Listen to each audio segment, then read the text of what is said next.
Welcome back, Splunk enthusiasts. This video is brought to you by Lame Creations, log analysis made easy, where we help you master the tools and techniques to become a Splunk pro. Welcome to another video by Lame Creations, log analysis made easy. Today we're diving into must-know skills for every Splunk system admin. You're going to understand the security implications for your components. We're talking data in transit and data at rest and how to keep your Splunk fortress locked tight. Whether you're wrangling logs or dodging breaches, this is your crash course to owning security like a pro. Let's roll.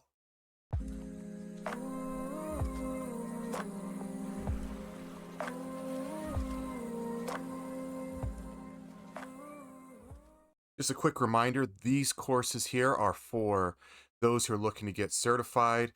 This is not going to teach you everything you need to do to secure your Splunk instance. It's just going to be able to start that dialogue. So it's a high-level approach. So what's the security implications thing all about? Picture your Splunk setup. Data is flowing from sources like servers or apps, through forwarders into indexers and up to search heads. At every step, there's data either moving, that's in transit, or sitting somewhere, like on disk, that's at rest. Security implications mean knowing where your data is vulnerable and how to protect it. As an admin, you're the gatekeeper. Miss a weak spot and boom, hackers could snag sensitive logs or compliance comes knocking. So let's break this down. First step, data in transit. This is your data on the move, like logs streaming from a universal forwarder to an indexer. Here's the deal. If it's not encrypted, anyone sniffing your network could read it. Think customer IPs, user IDs, even passwords. The security implications: one, you've got to lock it down with TLS, transport layer security. In Splunk, that means setting up SSL certificates between your components. For example, tweak the inputs.conf on the forwarder and the server.conf on the indexer to enforce encryption. Implication number two, authentication. Use Splunk's built-in creds or integrate with LDAP so only legit forwarders can talk to your index. No encryption, no authentication. You're basically handing out VIP passes to everyone to your data party.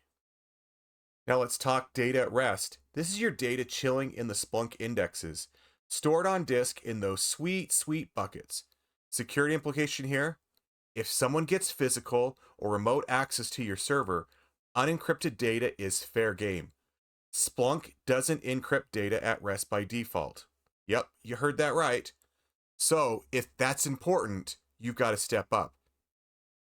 Enable disk encryption at the OS level. Think Lux on Linux or BitLocker on Windows to scramble those files. Another implication is access control. Use Splunk role-based access to limit who can peek at index data. This is what we're talking at the Splunk level. At the OS level, you would use OS rules, only let admins have access to the location where the logs are stored. Here in Splunk access, remember that permissions are on an app level, and thereby you want to make sure that when you give users access, you only grant them what they need. Don't be granting non-security users security logs. Don't be sending HR logs and make those available to non-HR personnel.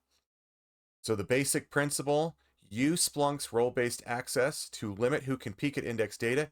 Admins see all, analysts see less. Weak controls mean a rogue user could dump your entire index. Not cool. Remember, there are commands. Index equals collect it all, then pipe output lookup or pipe collect. There are ways you can move this data around and they can get access to it from the Splunk level. Why should you care? Because as a Splunk admin, you control the keys to this kingdom. A breach isn't just an IT headache. It's audits, it's fines, or worse, if you're in healthcare or finance with HIPAA or PCI DSS, get transit wrong and data's intercepted, miss at rest, and see your servers a treasure chest. Know your components, forwarders, indexers, search heads, and their weak points. Test questions. Is your Splunk to Splunk traffic encrypted? Are your indexes locked down? If not, you might need to evaluate whether that's important or not. And if it is, you've got homework. That's the basic rundown on security implications. You've got to be able to know what data is going across in transit, whether it's protected or not, and where your data is at rest on the indexer, and is that protected, and what level of protection do you need to apply. It's going to vary based on your environment. That's why they don't encrypt everything. It depends on the need. But when we're talking security considerations, those are the things you need to know. Thanks for tuning in to Lame Creations, log analysis made easy. If you found today's video helpful, don't forget to like and subscribe so you never miss out on the latest tips, tools, and tutorials to boost your log analysis skills. Want to take it a step further? Become a member to support the channel and gain exclusive early access to videos and exclusive focused training. Join us on Discord where we dive even deeper, share insights, and tackle questions together. Until next time, from Lame Creations, where we help you go from being a lame analyst to a Splunk ninja.